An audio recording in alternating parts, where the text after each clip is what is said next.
La periferia. Comunicación de la comunidad organizada.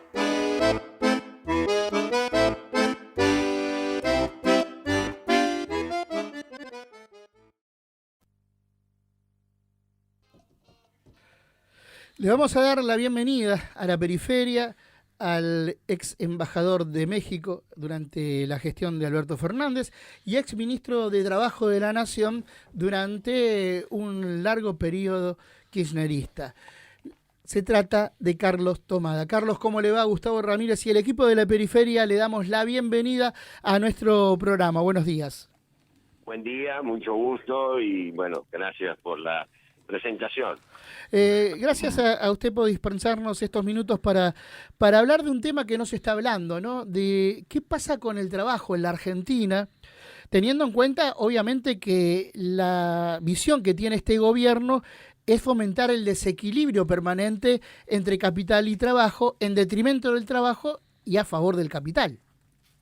Sí, eso está muy claro, muy explícito, pocas veces se ha visto un gobierno democrático donde tan claramente se pretende avanzar sobre los derechos de los trabajadores en favor de aumentar el poder discrecional, digamos, del capital, ¿no? Es tal cual como lo dices. Y eso ya tiene expresión en la realidad, con una caída de los salarios muy fuerte, sobre salarios que ya estaban caídos desde el gobierno de Macri y que no se habían podido recuperar suficientemente durante el gobierno de Alberto Fernández. Sobre esos salarios se ha producido una caída muy fuerte, una pérdida de poder adquisitivo, y lo mismo está pasando con las jubilaciones, que han hecho toda un juego donde han dejado pasar, digamos, en los 2 o 3 meses brutales de incremento de precios, y recién ahora están por sacar alguna especie de actualización de las jubilaciones y las pensiones. Y por otro lado, la caída del empleo, ¿no? El aumento de la desocupación es claro y muy visible, empezando por los despidos en el sector público, que han sido salvajes, no han respetado las normas constitucionales de estabilidad en el empleo público, y en el sector privado, bueno, ya nosotros tenemos algunos datos que estamos procesando en nuestro centro de estudios, en el sentido de que, por supuesto, que no hay incorporación de gente, ¿no? Porque nadie toma la decisión de incorporar gente en un país en crisis con la caída de actividad que hay, pero además ahora estamos empezando a ver los despidos en el sector privado, que además vienen con una velocidad muy impresionante, porque no se respetan las normas que están vigentes en la Argentina en materia de los procedimientos que hay que hacer para los despidos colectivos. Durante nuestro tiempo eso era motivo, digamos, de análisis, de estudio. No se podía despedir así sin más ni más. Había que hacer toda una gestión, porque a veces ese despido respondía a razones que se hubieran podido solucionar y se solucionaban con otras medidas que no eran la pérdida de puestos de trabajo de los trabajadores y trabajadoras. Así que esto que estamos viendo ahora es ciertamente muy, muy preocupante, y si quiere, para terminar el panorama, tenemos por delante la reforma laboral que está incluida dentro de la ley de bases, que es un mamarracho, pero contiene algunas normas que todavía no se pueden analizar bien porque no sabemos si se van a aprobar. Yo tengo la esperanza de que la ley de bases no avance, así como el decreto de necesidad y urgencia, que, como usted sabe, la justicia habilitó el reclamo de la CGT para suspender la aplicación del capítulo laboral. Así que en 5 meses destrozaron los ingresos, destrozaron el trabajo, y nos proponen normas que van a agravar el problema, no que van a solucionar los problemas del mundo del trabajo. Siguen planteando reformas laborales que no resuelven los problemas que tiene la Argentina. Carlos, Nadie puede decir que lo que hace falta en la Argentina es una reforma laboral. Lo que hace falta en la Argentina es recuperar el mundo del trabajo a partir de la producción. uh-huh.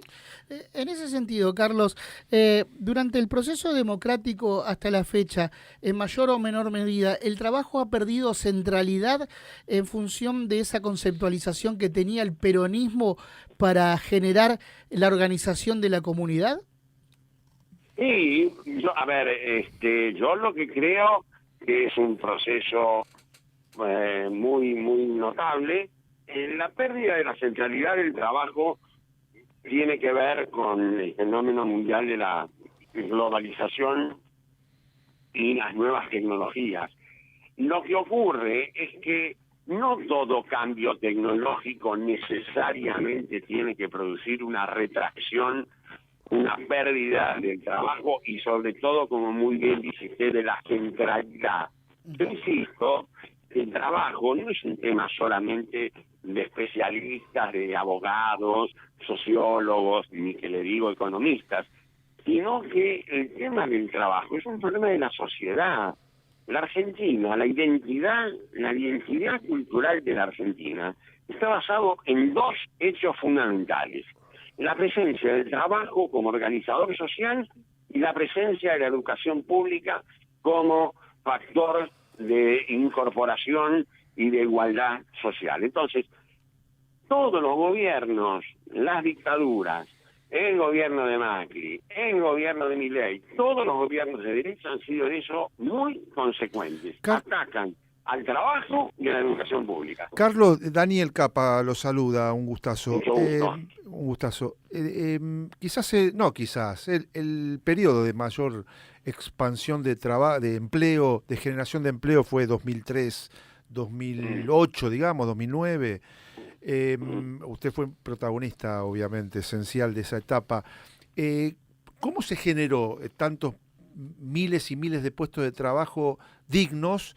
¿En qué contexto y con qué leyes laborales se gestaron? Con las mismas leyes vigentes ahora y además con una doble indemnización vigente desde el gobierno de Duhalde, porque se quería dificultar los despidos, ¿no es cierto? Uh-huh.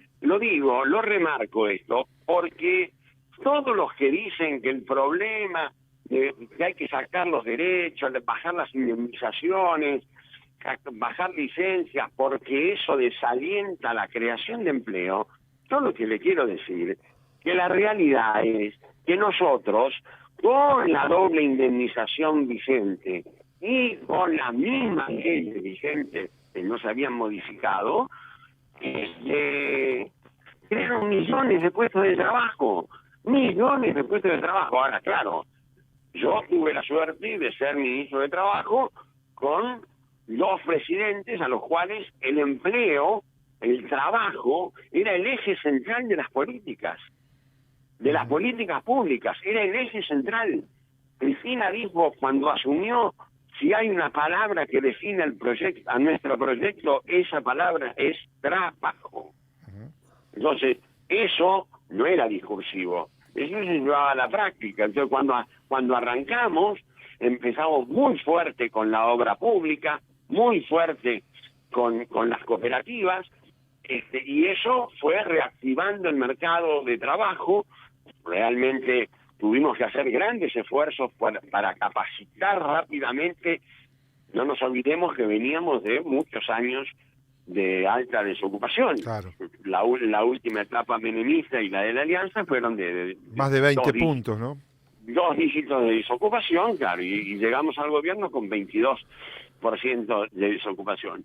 Y eso se fue resolviendo a partir de, como le dije recién, de la obra pública, después fomentando el aparato productivo, estimulándolo, y eso nos exigió mucho en términos de formación para el trabajo, de formación profesional, porque los trabajadores y las trabajadoras habían perdido las calificaciones, las competencias que habían adquirido en sus respectivos trabajos por los largos años de desocupación. Entonces, fue una exigencia, le aseguro que nos planteaban tanto el sindicato de la construcción como las empresas constructoras que hiciéramos urgentes actividades de formación, porque si no aumentaban los accidentes laborales en las obras. Fíjese a qué punto habíamos llegado y cómo desde ahí pudimos arrancar, y bueno, fueron millones de trabajadores que recuperaron su puesto de trabajo, millones de trabajadores y trabajadoras que se formaron y se capacitaron. Casualmente en este momento estaba hablando con el actual ministro de Trabajo de la provincia de Buenos Aires, que me decía que él aprendió de aquella época y que está produciendo esas mismas políticas con centros de formación. ¿Por qué? Porque todo lo que nosotros dejamos durante el gobierno de Macri se desmanteló, se desfinanció y se abandonó. Tanto hablar de la educación, tanto hablar de la capacitación, pero la realidad es que bajaron los presupuestos y todo eso se volvió a llenar de telarañas. Carlos, teniendo en cuenta precisamente lo que está describiendo, ¿considera o no que faltó consolidación de una matriz productiva industrial en la Argentina? Porque si bien se generaron puestos de trabajo, da la impresión de que primaron los puestos de empleados de servicios por sobre la matriz productiva industrial. Digo, más allá de que hubo un avance en tal sentido, pero si después vino Macri y derrumbó todo lo que se había construido, da la sensación de que la estructura no fue lo suficientemente sólida. ¿Qué opinión tiene al respecto? A ver, son dos cosas distintas. La capacidad de destrucción del gobierno de Macri supera cualquier dimensión, así que eso lo vamos a dejar de lado, porque liquidó 25.000 empresas, 25 pymes, destruyendo el tejido social y rápidamente, y volvió a aumentar el trabajo en negro. Sí, fue demoledor lo que pasó, para no hablar de la deuda externa que contrajo. Pero algo de razón yo le doy. Yo creo que el proceso, primero que el proceso de modificación de la matriz productiva no es una cosa que se hace de un día para otro. Sí hubo política industrial, tal vez no tuvo tiempo de arraigarse tanto, pero de todas maneras los datos muestran claramente que la industria volvió a ser la generadora principal del mejor empleo, ¿no? Eso fue indiscutido. El tema de los servicios es producto de que en general en el mundo creció el mundo de los servicios, y para nosotros también fue gente generadora de empleo. Tal vez la consolidación, no nos olvidemos que los últimos 4 años fueron de muchas dificultades. La crisis del 2008 internacional, nosotros creo que no tomamos dimensión de los cambios profundos que significaron en el mundo, y porque nosotros logramos salir muy rápidamente de esa crisis. Pero ya el mundo no era el mismo, y creo que, toda la confrontación interna política que se vivía en la Argentina seguramente es lo que impidió que se consolidara lo suficiente una nueva matriz productiva, que creo que está latente, y por eso me gusta que haya sacado el tema. Es un tema que tenemos pendiente. Nosotros un desafío que tiene el campo nacional y popular, nuestra fuerza política, el día que vuelva, es la reconstrucción de una matriz productiva, no la reconstrucción, la construcción de una matriz productiva que dé cuenta del nuevo escenario mundial, que no se basa en las mismas formas de producción que las que teníamos hasta hace muy poquito, hace muy poco. Carlos, Lucas Scherer habla, te escucho con el tema de la industria y pienso en otra rama que no la mencionaste, que tiene que ver con la industria textil, gran generadora de puestos de trabajo en la Argentina, pero con una mano de obra que se basó en el tráfico humano, en la explotación laboral. Hemos tenido incendios de talleres clandestinos con muerte de personas a mansalva. El Papa Francisco ha dado misas respecto justamente a las víctimas de trata y trabajo esclavo.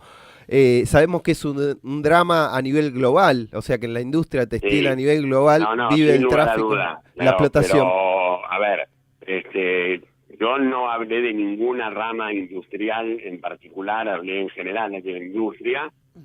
Y también te digo que la industria textil, por supuesto que tiene algunos bolsones de ese horror que es el trabajo esclavo. Nosotros trabajamos mucho ese tema porque nosotros fuimos, en esos 12 años, hicimos retroceder el trabajo clandestino y el trabajo no registrado. Nunca antes ni después bajó tanto, o mejor dicho, bajó algo ese trabajo. Solamente bajó, y están los datos, se pueden ver muy claramente, solamente bajó durante esos 2 años. ¿Por qué? Porque para nosotros no era cuestión de cualquier trabajo. Nosotros hablábamos de crecimiento económico con inclusión social a partir del trabajo. ¿Pero de qué trabajo? De trabajo formal, de trabajo en blanco, de trabajo registrado, de trabajo con derechos. Y eso empujaba y iba desplazando a todo el otro tipo de trabajo. ¿Que todavía faltaba mucho? No tengo ninguna duda. Nunca dije ni diré que nosotros habíamos terminado por cumplir los objetivos. Cuando uno está en esta pelea, cuando uno está con esas convicciones, nunca se llega a sentir plenamente satisfecho. Carlos, para liberarlo, porque sabemos que está ocupado, brevemente, ¿quién gana en México? No, gana Claudia Sheinbaum. Me acaban de mandar hoy a la mañana, casualmente porque me voy a México este fin de semana a conversar un poco. Me han invitado a dar un par de charlas. Me han mandado unas encuestas, hay más de 30 puntos de diferencia entre Claudia Sheinbaum y Xochitl Chávez, que es la competidora de un frente de partidos políticos mexicanos muy desprestigiados, que enfrenta a Morena, que es el nombre del movimiento de López Obrador, con Claudia Sheinbaum y López Obrador retirándose de la presidencia con casi un 60% de imagen positiva. Carlos, ha sido un gustazo para nosotros poder dialogar con usted en esta mañana. Le agradecemos y seguiremos en contacto porque es importante seguir hablando del rol del trabajo en la República Argentina. Muchísimas gracias. Eso sobre todo. Es muy importante seguir hablando del rol del trabajo en la Argentina. Tiene que venir al estudio, Carlos. Tiene que venir al estudio. Cuando quieran. Lo vamos a invitar. Abrazo grande, buen viaje. Gracias. Otro abrazo, gracias. Así escuchábamos a Carlos Tomada, ex embajador argentino en México y también ex ministro de Trabajo de la República La Periferia. Argentina. ¿Dónde? Aquí en la Comunicación de la comunidad organizada.